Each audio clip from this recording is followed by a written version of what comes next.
Oi, oi, it's your boy, the Marwan Rahiki of fight podcasts that are geeky, Jack Slack. It's the Jack Slack podcast, and we're coming at you following UFC Emmett versus Vahjos, which was good. I'm elated. We had some good fights. We had several good fights on a card, actually, quite a few good fights on a card. Last week's episode, I ended by saying this one actually looks better than the pay per view last week. And then by the time the boycast rolled around, I convinced myself, oh, actually, isn't that good? And then it came around and it was actually pretty good. Main event, Kevin Vahjos mops up what's left of Josh Emmett. Thought he looked fantastic. Vahjos has been on my radar for a while. Obviously, I keep saying that John Silver win over him is it may not be his best win now because the Arnold Allen one's pretty good, but I thought for a long time that was his best win because he's met someone very, very dangerous, had a little bit of trouble in the early going with what Vahjos is so good at, and then worked it out very quickly and adapted. If you watch that fight, like I always say, John Silver starts getting outboxed quickly, goes, right, I'm going to elbow him. And Kevin Vahjos goes, fuck, I can't be in the pocket with him, ends up sitting on the end of his kicks and getting elbowed when he steps in, and then just sort of starts hanging around outside, and Silver is able to land with his own punches after that. It was a good answer to the Vahjos problem. The Vahjos problem is that he's a very good offensive counterpuncher, which it's only really a couple of techniques being an offensive counterpuncher. It's moving your head to slip almost certainly the jab against anyone good. Anything else is slower, so you're fine anyway, but slip the jab, come back with a counter, and crucially, into combination.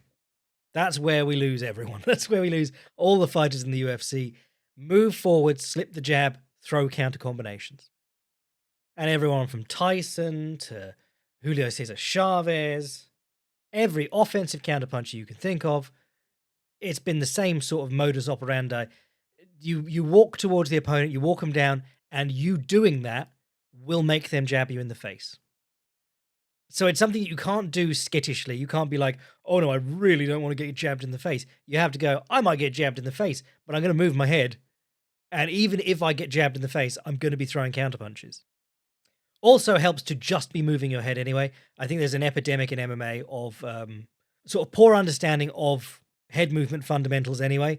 A great example from years back is when Michael Chandler fought Eddie Alvarez the second time. First round, he's slipping everything Eddie Alvarez throws. Like third round, he can't avoid a punch anymore because he's looking at them, standing perfectly still, and then trying to move his head out of the way. Meanwhile, if your head's already moving all the time, not like, crazy, but just a little bit, an object in motion stays in motion and whatnot, but you just speed up or exaggerate the motion a little bit as you see something coming. And if you don't see it coming, there's a good chance it misses you anyway. Which is half the problem with MMA boxing. Like, people don't have the tuned eyes that a professional boxer who's come through, dozens of amateur bouts will have. So they fight at this longer distance. They don't feel comfortable crowding. But not Vahjos. He came out against Josh Emmett, started crowding up on him. It was nice to see him throw some low kicks and things. I think he threw a couple of front kicks to the body because he's so often the shorter guy. And Josh Emmett's about the same size.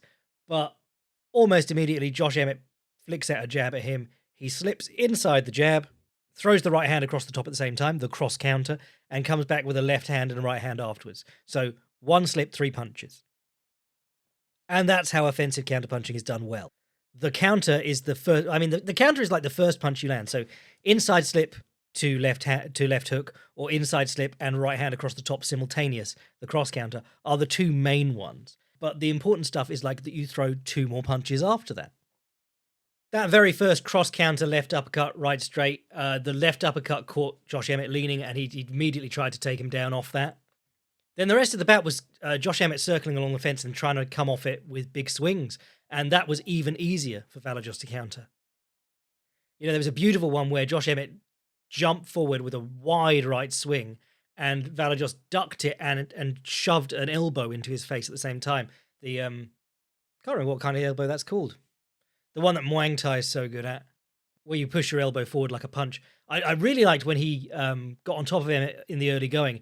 Emmett came up, separating the hands and turning his back, classic wrestling get-up. Separating the hands, he's holding one wrist. Vallejos frees the other hand and elbows him in the head, cuts his head wide open. A couple of these counters where Emmett was coming off the cage, Vallejos slipped a jab at one point, but he was walking Emmett down. And when you're cutting the cage, you need to be able to move your feet. You can't always just stay in the same stance. Sometimes you need to take a big step out to the side to cut the guy off. We talk about this all the time, particularly when Diego Lopez is fighting because he's so terrible at it. But Vallejos was, he was between stances, walking after Emmett. Emmett lunged in with a jab, and Vallejos hit a split step, which is where you basically jump your right foot back and your left foot forward. You do a little jump to lengthen your stance and slipped the jab at the same time and then came back with a left uppercut. It was gorgeous. There were a few in this fight where he hit a little split step into counterpunching. I think Ryan Wagner did something on that recently. It's obviously very common in wrestling to hit a split step because you end up in a square stance so much.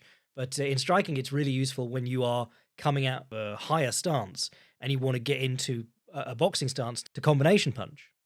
So Vallejos was lumping him up. Perfect counter punches. I mean, the thing is that Josh Emmett is 41 years old. And if you watch a lot of his fights, or his knockouts, like Lamas, I think he knocked out, Michael Johnson, it tends to be like later in a fight, he'll just sprint at the guy. And he's always been very athletic and very explosive. And it worked. Like, he's never had a huge depth of skill. He's never had tricks to fall back on.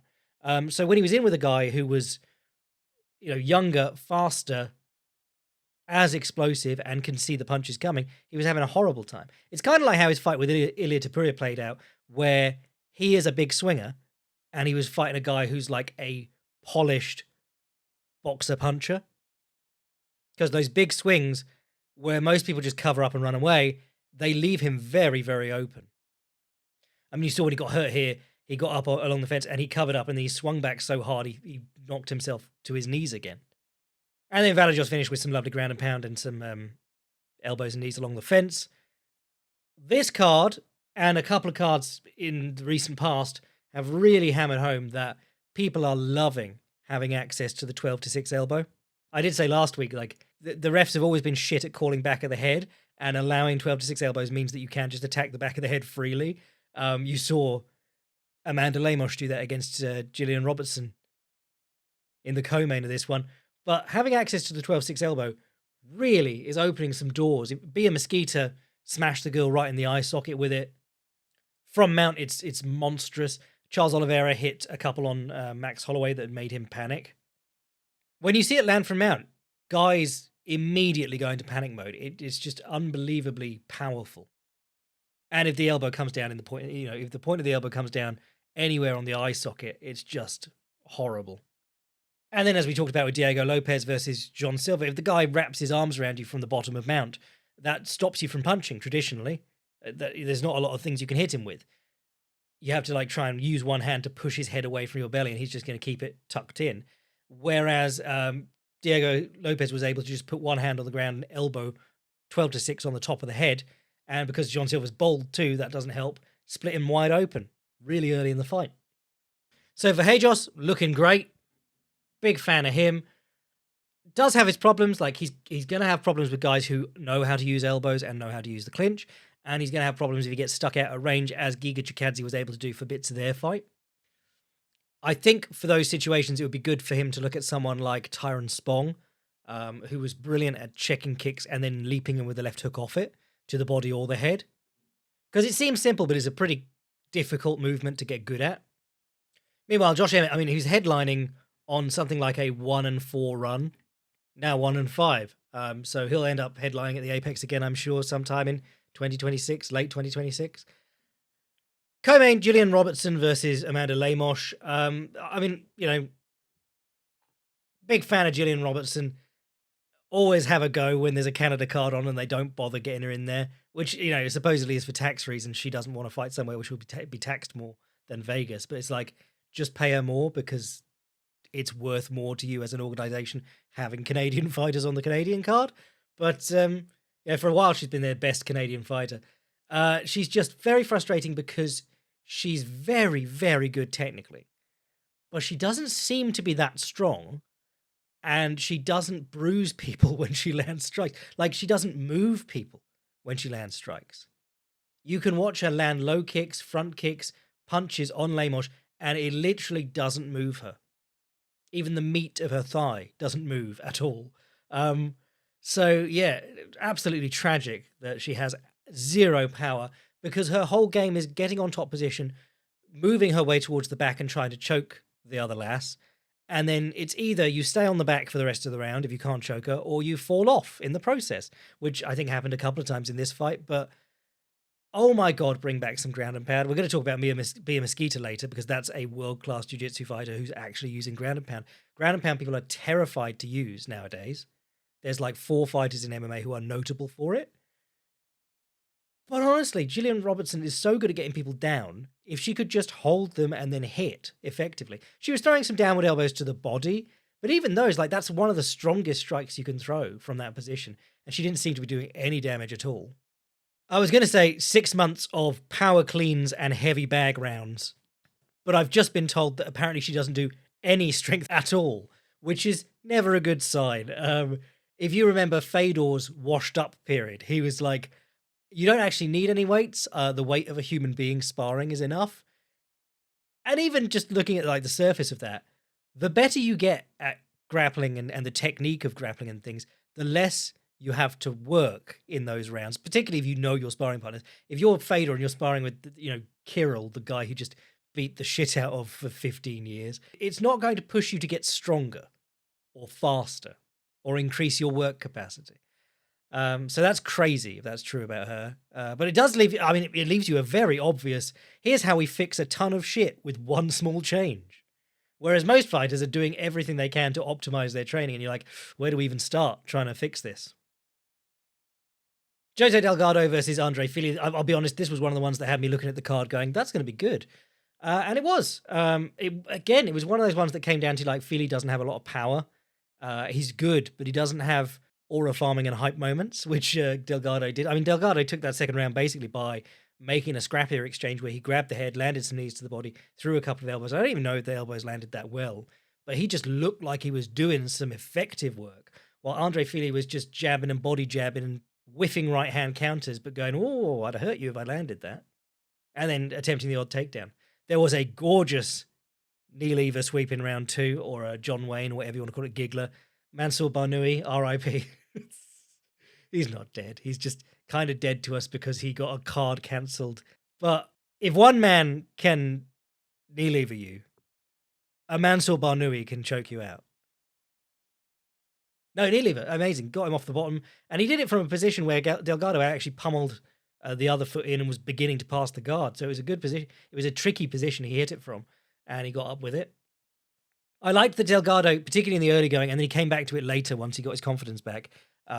He was looking for when Andre Fili switched stances, whenever they ended up in open stance, because Delgado switched a little bit too, but whenever they ended up in open stance, which is southpaw versus orthodox, rather than the stances matching, he threw his rear leg to the body as hard as he could immediately. And that's a great thing to use against switch hitters because they get up their own arse by being like, well, I'm bouncing from side to side. Ooh, what stance am I in now? And as soon as you see that body kicks open, as Bruce Lee said, you don't hit, it hits all by itself. But a really solid, fun fight. I mean, Fili long in the tooth on the way out, probably. Slowly, because he's good, but on the way out. Whereas Delgado's in the ascendancy. I think he's only 24. Oh, no, he's 27. Okay, it's Vallejos is 24. That's insane. But 27, so loads of time to continue getting better. I like Delgado a lot. Even in his loss against Nathaniel Wood, he looked good. Then he had Marwan Rahiki versus boy of the podcast, Harry Hardwick. I always talk about the Hardwicks because they've been reading my shit since I was back at Fightland. But this was a good scrap, and Rahiki looks promising, but I was just pleased for Harry because he got a chance to sort of undo the TikTokification of his first fight, where it's like, oh, guy gets low kicked and quits. This time, I mean, he did have to quit because he got his jaw broke, but he gave 2 rounds of really aggressive work and kept going even after he got his jaw very obviously shattered. If you don't know, I mean, jaw breaks are horrible. It's jaw breaks and orbital bones are the ones that make really tough guys quit. If you watch Crocop used to break people's orbital bones. He did Bob Sapp, who went down crying immediately. And this is not Bob Sapp in his I take dives era. This is Bob Sapp. I've beaten Ernesto, who's twice. I don't lose. He hadn't lost at that point. Crocop hits him in the eye socket and breaks it. Crocop was very good at that, like finding the eye socket and just smashing the side of it. because he had a number. I think he did. Did he do Saku? But he did Josh Barnett as well. He did Josh Barnett on the ground, and Josh Barnett taps immediately. And Krokop's like, what? That's bullshit, and tries to keep fighting him. But jaws are bad too. I mean, you see them quite a fair amount in boxing. Actually, even in boxing, it's like, it's unusual to see it in a fight. They happen more if you watch a lot of boxing, but if it happens in a boxing match, it's still like, oh shit, that guy's going to either lose, or the doctor's going to stop it, or his corner's going to stop it. There's the famous photo of Bundini Brown, Muhammad Ali's hype man, in his corner, like blubbing like a baby, because in Norton versus Ali 1, Ali gets his jaw broken, and it's just like his face has just a big lump out the side of it, and he has to come back to the corner, and Bundini has to be like relentlessly positive, but he's just like, oh my God, your head is so fucked up, and you're going out to get hit on it again. But yeah, I thought this was a really fun fight. I mean, this was a bit more of what was interesting about Harry Hardwick coming into the UFC to take on, when he came in at short notice and he got battered by Fernandez. You didn't get to see any of his style because he took a couple of low kicks early, and once he'd taken a couple of hard low kicks, every check you do is going to jar your knee. And of course, if you like volume boxing, low kicks are the thing to cut it off. Look at both Charles Oliveira versus Max Holloway and Alexander Volkanovski versus Max Holloway 1. But when Hardwick got going with his volume, you got to see like the double jab. He's got some Diaz in there, but the double jab is such a great filler because you can do it and it keeps stuff in the guy's face while you're not like completely there to be hit. So there'd be moments in this one where Rahiki would be waiting to come back with a counter, and that's how he broke the jaw in round 2, and he landed some really good stuff on the counter by waiting while Hardwick was trying to overwhelm him. But a lot of the time, he'd be covering up, and then he'd start to come back, and it would just be another jab, would be there immediately.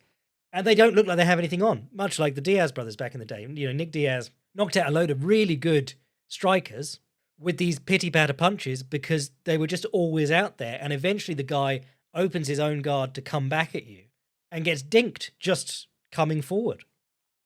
So a really fun fight, and they got the Fight of the Night bonus, which is $100,000 each, which is crazy.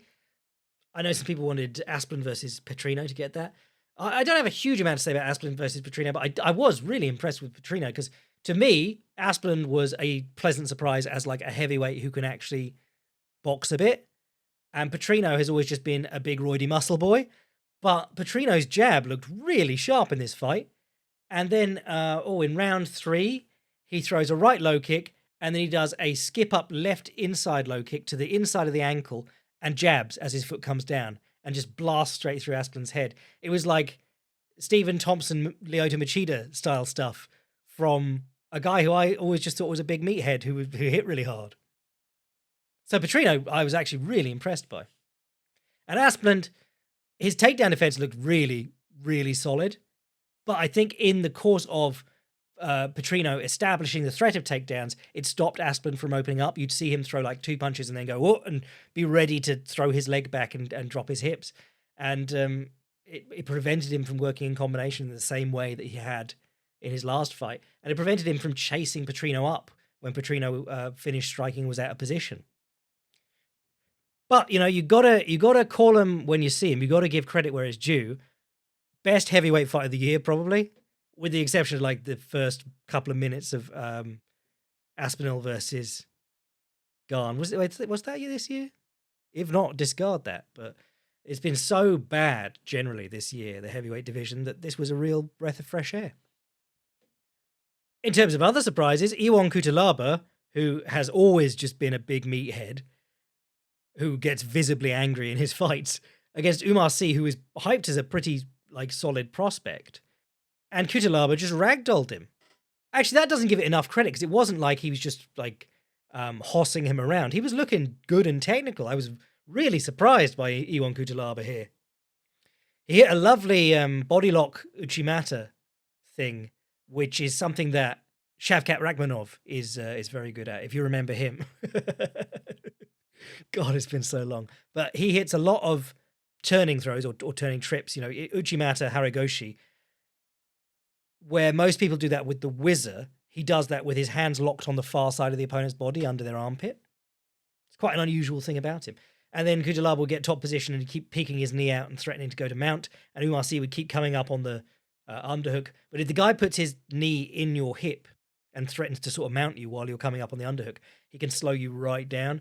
The other one is to put the web of your hand in their armpit. But there's a couple of ways to slow people down and then grab guillotines more effectively than just trying to grab a guillotine as they come up. And Kutalaba's knee was used well there.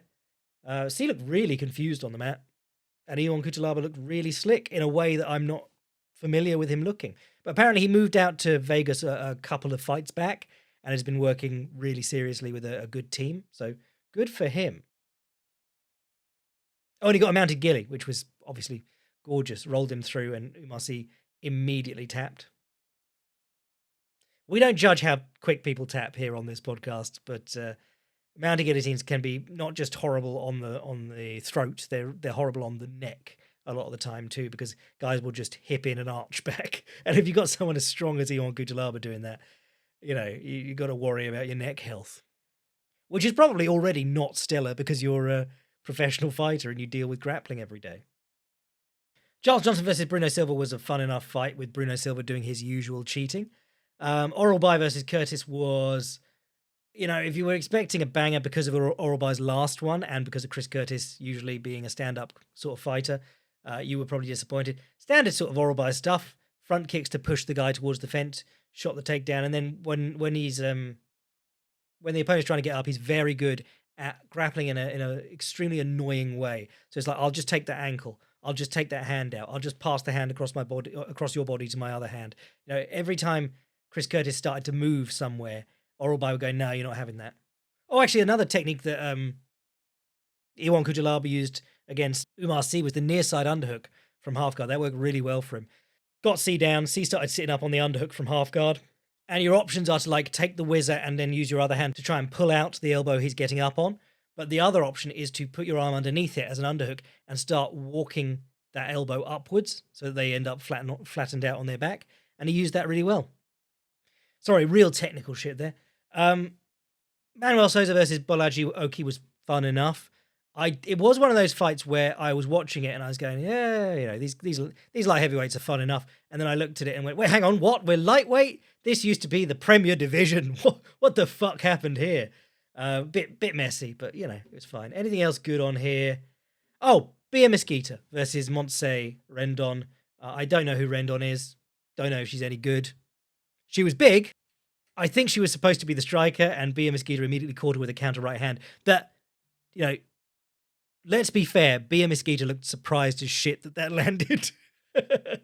She's got the Matt Hughes striking where she throws something and then she sort of waves her hands like, oh no, in between strikes. But she got on top and she fucking mashed her, which is what you want to see. It's a choice to posture up and strike because you give space. And when you give space, the opponent will move. And you've got to be there going, right, I'll land this strike and then I'll counter their movement.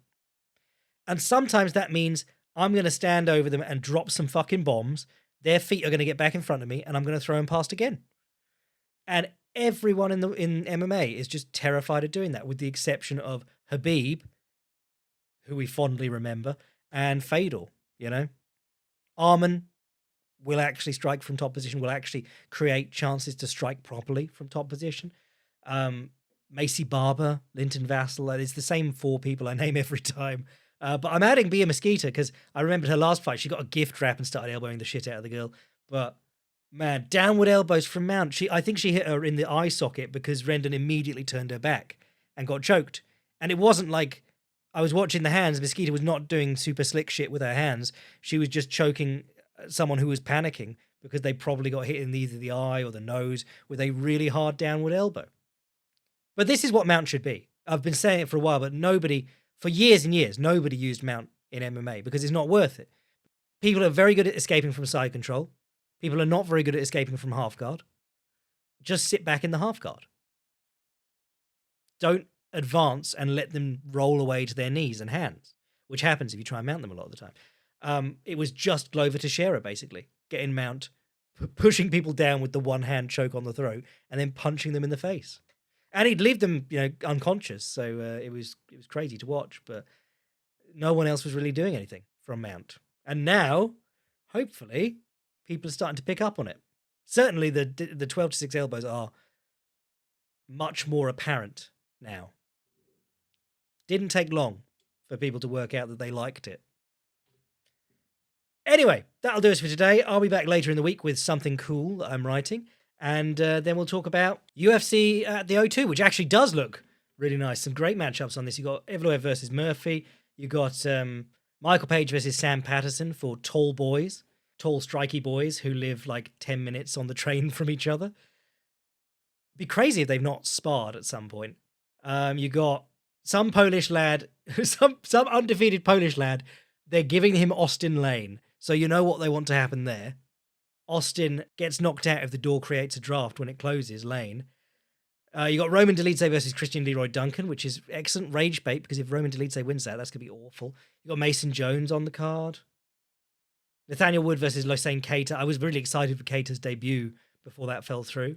And a few others. But yeah, I mean, Nathaniel Wood versus Losane Keita and MVP versus Sam Patterson are standing out to me there as the bangers, or at least the very good fights. And then Evloev versus Murphy, maybe not banger, but still, give the fucking winner a title shot, please. Do not give it to Aljamain Sterling. Anyway, I'm your boy Jack Slack. Sign up to the Patreon, get all the extra shit, support the podcast, be a boy. And if not, I'll catch you next week. Akira Shoji taking a Vale Tudo match this weekend with headbutts and groin strikes legal, despite being 52. Fuck me. Bless.